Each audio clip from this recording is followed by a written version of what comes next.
Welcome to Kaumudy Global. North Korea on Tuesday fired a ballistic missile over Japan for the first time in 5 years, prompting Japan to issue evacuation notices and suspend trains.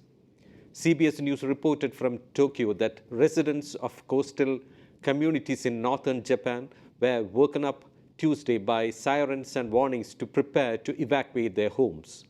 The launch was the most provocative weapons demonstration by North Korea this year.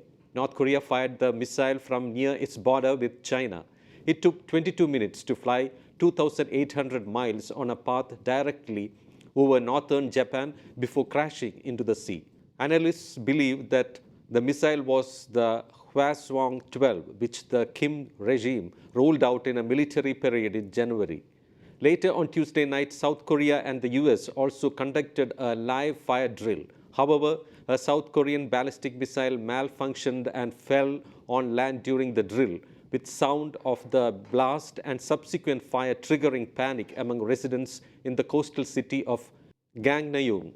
Now, what would have led the US and the South Korea to swing into action? The flight of the nuclear-capable weapon had the capability to reach the US territory of Guam and possibly beyond.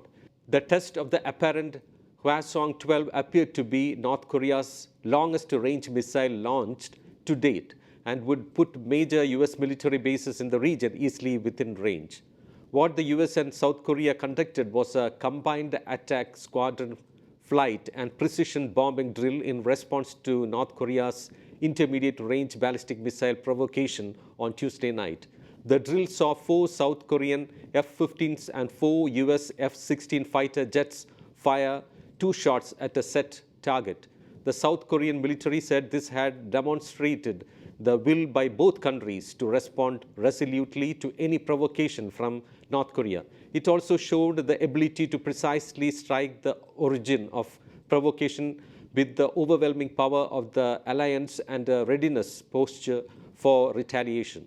The US military and its allies have stepped up displays of force, and the White House National Security Council called the latest test by North Korea dangerous and reckless.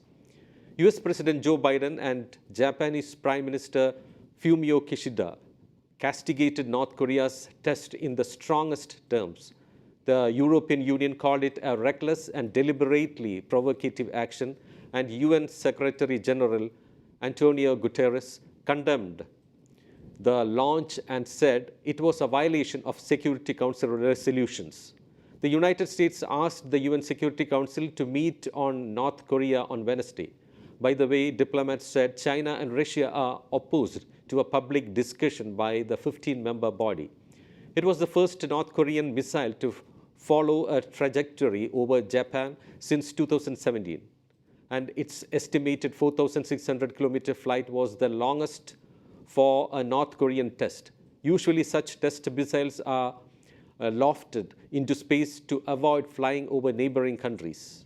Analysts and security officials said it may have been a variant of the Hwasong-12 IRBM, which North Korea unveiled in 2017 as part of what it said was a plan to strike US military bases in Guam. Neither North Korea's government nor its state media have reported on the launch or revealed what type of missile was used. The flight has increased concerns that North Korea may soon conduct an expected nuclear test, which would be the first since 2017.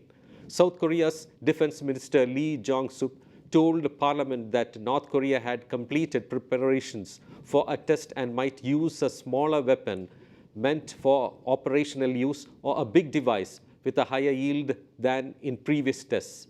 South Korean President Yoon Suk-yeol called the test reckless and said it would bring a decisive response from his country, its allies, and the international community.